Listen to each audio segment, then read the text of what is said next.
जैसा कि नीट का एग्ज़ाम 2020 का 12 सितंबर को होने वाला है और आप जानते हैं कि उसमें सबसे ज़्यादा पोर्शन और सबसे इजी पोर्शन मॉडर्न फिजिक्स का रहता है। 6 से 7 क्वेश्चन आता है, कभी कभी 5 से 6 रहता है।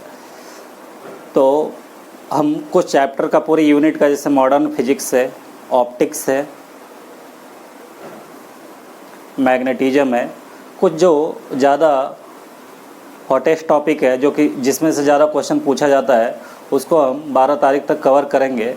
तो ये मॉडर्न फिजिक्स का पहला वीडियो है, जिसमें से इस वीडियो में से आपको एक क्वेश्चन देखने को मिलेगा। ठीक है, तो पूरे मॉडर्न फिजिक्स का हम 3 वीडियो बनाएंगे, जिसमें एक में आपका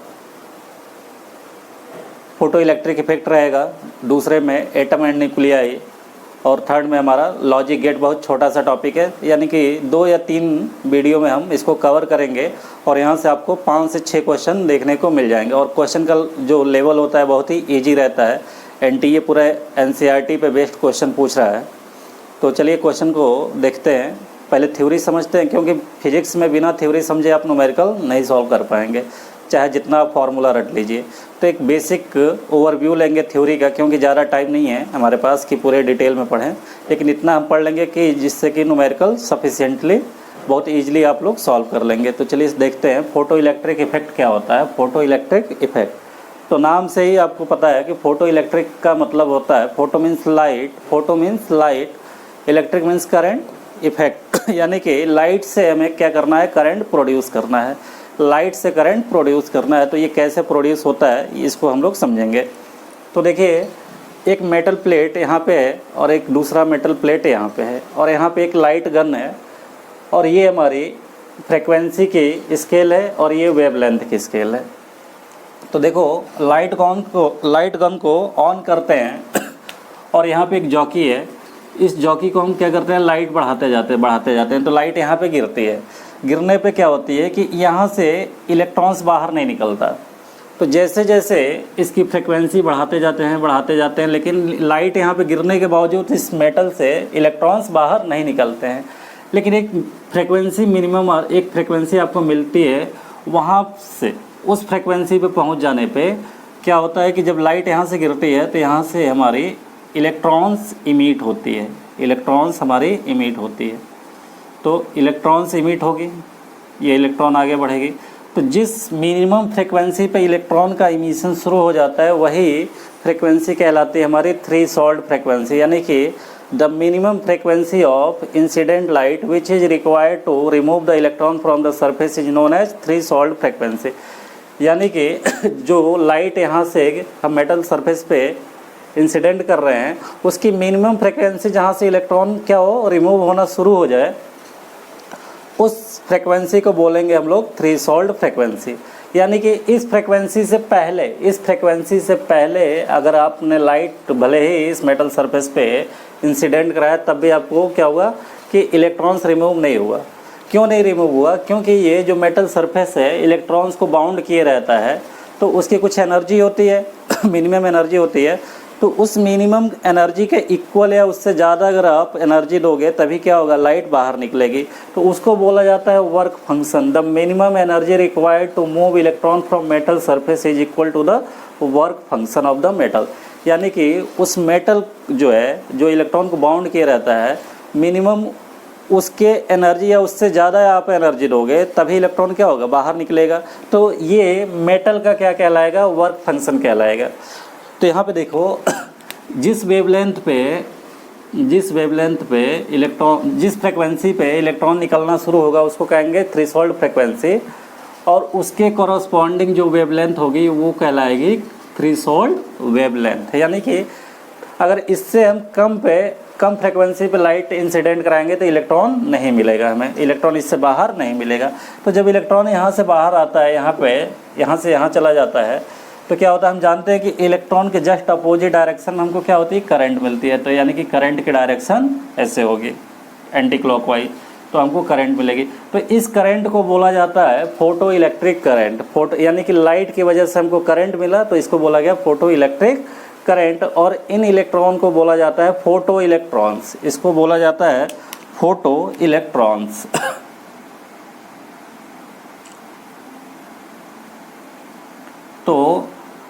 आइंस्टीन ने इसके बारे में एक थ्योरी दिया।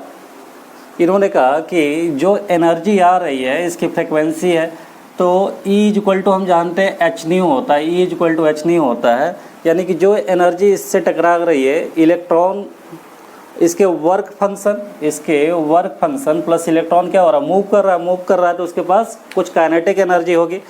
तो एनर्जी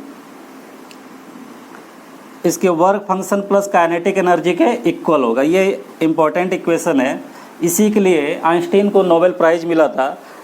लाइट की एनर्जी h हो गई, वर्क फंक्शन, इलेक्ट्रॉन निकलना कब शुरू होगा, इलेक्ट्रॉन निकलना तब शुरू होगा जब वर्क फंक्शन की वैल्यू क्या हो, इसके थ्रेशोल्ड फ्रिक्वेंसी के बराबर हो, यानी कि h0 के बराबर होनी चाहिए, तब जाके इलेक्ट्रॉन निकलना शुरू होगा। मान लीजिए जस्ट एग्जांपल कि किसी आदमी के पास हमारा कोई सामान बंधक है, हमने उससे 10 रुपये कर्ज लिया, तो उसको अगर हमें रिलीज कराना है तो मिनिमम हमको 10 रुपये देना होगा या 10 से ज़्यादा देना होगा। तो इक्विलिब्रियम कंडीशन में 10 रुपये देंगे तो क्या होगा, वो सामान को रिलीज कर देगा।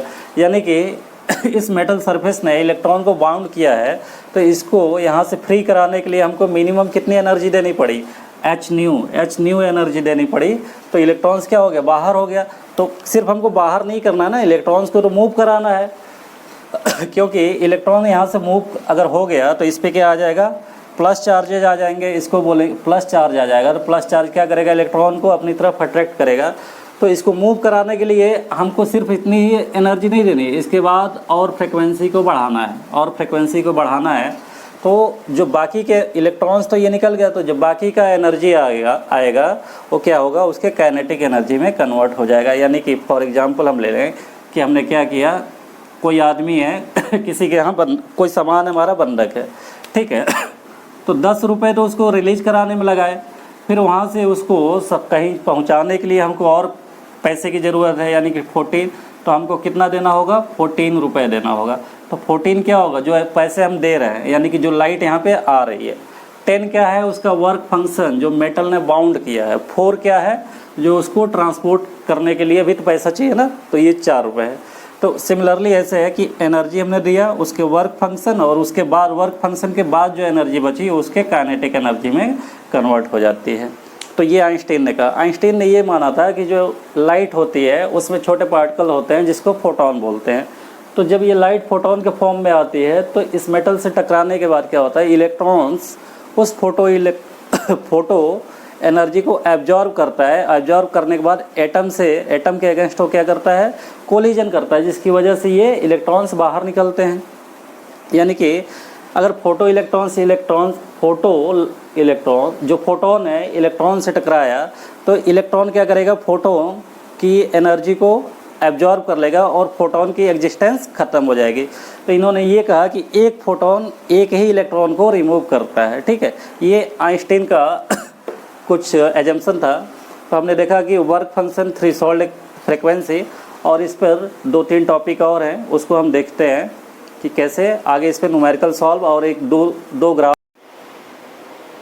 हमने देखा कि फोटो इलेक्ट्रिक करंट कैसे प्रोड्यूस हो रहा है, तो इस पर अब देखेंगे कि कौन कौन से फैक्टर इफेक्ट कर रहे हैं, जो कि वेरी इंपॉर्टेंट है। तो पहले हम देखते हैं कि इफेक्ट ऑफ इंटेंसिटी देखिए, सीधे मतलब है नंबर ऑफ इलेक्ट्रॉन्स, यानी कि नंबर ऑफ इलेक्ट्रॉन्स का मतलब कि देखिए I= क्या होता है, Q/T, और Q= होता है NE/T, यानी कि नंबर ऑफ इलेक्ट्रॉन्स अगर बढ़ गए तो आपका करंट इंक्रीज हो गया। इसका मतलब ये है कि इंटेंसिटी ऑफ लाइट, अगर लाइट की इंटेंसिटी, लाइट की पावर पर यूनिट एरिया बढ़ाएंगे तो आपको करंट ज़्यादा मिलेगा, ठीक है। उसके बाद देखते हैं फ्रिक्वेंसी का क्या मतलब है। फ्रिक्वेंसी बढ़ाने से इसकी वेलोसिटी बढ़ेगी। वेलोसिटी का मतलब सीधे सीधे काइनेटिक एनर्जी। अब इसको थोड़ा समझ लेते हैं हम लोग। जैसे एक प्लेट यहाँ था और दूसरा प्लेट यहाँ था, लाइट यहाँ पे आके इंसिडेंट हो रही है, ओके। तो ये थी एनर्जी h, तो इसका वर्क फंक्शन फाई था। अगर इसकी वैल्यू मान लीजिए हम ले लें, वर्क फंक्शन की वैल्यू अगर हम ले लें 20 जूल, ठीक है, 20 जूल ले लें, या इलेक्ट्रॉन वोल्ट लेते हैं 20 इलेक्ट्रॉन वोल्ट, और इसकी वैल्यू है 26 इलेक्ट्रॉन वोल्ट। तो देखो 20 इलेक्ट्रॉन वोल्ट तो क्या होगा, इसमें एब्जॉर्ब हो जाएगा इलेक्ट्रॉन को निकलने के लिए, तो इलेक्ट्रॉन निकल रहा है। तो बाकी का 6 इलेक्ट्रॉन वोल्ट क्या होगा, 6 इलेक्ट्रॉन वोल्ट जो है उसकी काइनेटिक एनर्जी को बढ़ाएगा। तो यहाँ पे अगर लाइट की इंटेंसिटी अगर आपने बढ़ा दिया तो यहाँ से जो इलेक्ट्रॉन्स निकल रहे हैं ये नंबर ऑफ़ इलेक्ट्रॉन्स ज़्यादा हो जाएगी, इलेक्ट्रॉन की संख्या और ज़्यादा हो जाएगी, और इलेक्ट्रॉन की संख्या ज़्यादा होने से आपको करंट की वैल्यू ज़्यादा मिलेगी। तो ये हमने देखा कि इंटेंसिटी बढ़ने से सीधे सीधे करंट, तो इसकी ट्रिक है, याद रख लीजिएगा, दोनों आई है, इंटेंसिटी को आई से रिप्रेजेंट करते हैं, करंट को भी हम आई से रिप्रेजेंट करते हैं। इसके बाद देखेंगे कि इफ़ेक्ट ऑफ फ्रेक्वेंसी। तो फ्रेक्वेंसी का इफ़ेक्ट क्या होता है, देखो एक मेटल प्लेट ये है और दूसरा ये है, लाइट यहाँ पे क्या हो रही है आके इंसिडेंट हो रही है, ये हमारी स्केल थी, यहाँ पे थ्रेशोल्ड फ्रेक्वेंसी थी, यहाँ तक आने से क्या हो रहा है, लाइट इंसिडेंट हो रही है, यहाँ से इलेक्ट्रॉन निकल रहा था। तो जब यहाँ के बाद हम फ्रेक्वेंसी बढ़ा रहे हैं तो ये लाइट जो यहाँ के बाद हम एनर्जी बढ़ा रहे हैं एच न्यू है, तो ये हमारी एच न्यू नॉट प्लस जो बाकी की एनर्जी वो कहाँ होगी, कंज्यूम हुई उसके काइनेटिक एनर्जी को बढ़ाने में, यानी कि ये इलेक्ट्रॉन और तेज़ी के साथ मूव करेगा, और तेज़ी के साथ मूव करेगा, तो इसको बोलेंगे हाफ mv², यानी कि फ्रेक्वेंसी का सीधे सीधे इफेक्ट किस पे है, काइनेटिक एनर्जी पे है।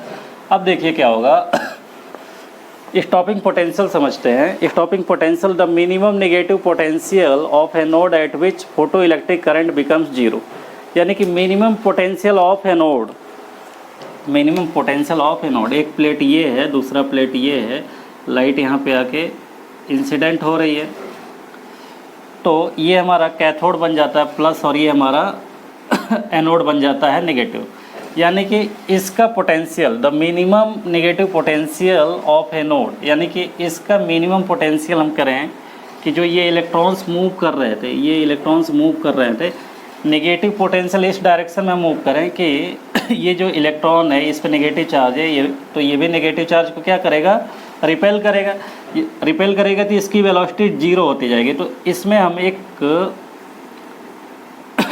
एक इस तरह से बैटरी लगाएंगे और इसकी पोटेंशियल क्या होगा, बढ़ाते जाएंगे, पोटेंशियल बढ़ाते बढ़ाते एक समय ऐसा आएगा कि ये इलेक्ट्रॉन्स रिपेल की वजह से यहाँ पे पहुँच ही ना पाए, इसमें नहीं पहुँच पाएगा, तो इसमें करंट क्या होगी, इसमें करंट 0 होगी, यानी कि जो गैल्वेनोमीटर होगा इसमें करंट की, इसमें कोई भी डिफ्लेक्शन नहीं होगा। तो जिस पर आपकी करंट की वैल्यू 0 हो वही पोटेंशियल क्या कहलाएगा, स्टॉपिंग पोटेंशियल। यानी कि स्टॉपिंग पोटेंशियल की मैक्सिमम वैल्यू कब होगी, जब आपकी काइनेटिक एनर्जी जो मैक्सिमम बहुत तेज़ी के साथ इलेक्ट्रॉन जो जा रहे थे उनको रोक दे, तो यानी कि maximum kinetic energy is equal to half mv² is equal to, अब जो हम स्टॉपिंग पोटेंशियल लगा रहे हैं तो क्या हाथ से तो इलेक्ट्रॉन्स को रोकेंगे नहीं, बैटरी से ही लगाएंगे, बैटरी लगा कर रोकेंगे, तो उसको हम पोटेंशियल v0 देते हैं, यानी कि उसकी एनर्जी ev0 हो गई, तो v0 is the stopping potential. अब देखो v0 पोटेंशियल के बाद जैसे जैसे हम पोटेंशियल को इंक्रीज करते जाते हैं, करंट की वैल्यू आपको क्या होती है, बढ़ती जाती है। करंट की वैल्यू बढ़ते बढ़ते एक बार ऐसा होता है कि जो नंबर ऑफ़ इलेक्ट्रॉन्स होते हैं मैक्सिमम यहाँ पे पहुँच जाते हैं, उस समय क्या होती है, करंट सेचुरेशन में आ जाती है। इसका मतलब ये है कि फ्रिक्वेंसी आप कितना भी आप बढ़ाएं, कितनी भी फ्रिक्वेंसी बढ़ाएं, अभी इनकी जो करंट है इसमें वो नहीं चेंज होने वाली है, करंट नहीं चेंज होने वाली, क्योंकि सारे इलेक्ट्रॉन्स यहाँ पे पहुँच गए। तो ये हमारा मिनिमम जो स्टॉपिंग पोटेंशियल है इसका कॉन्सेप्ट है।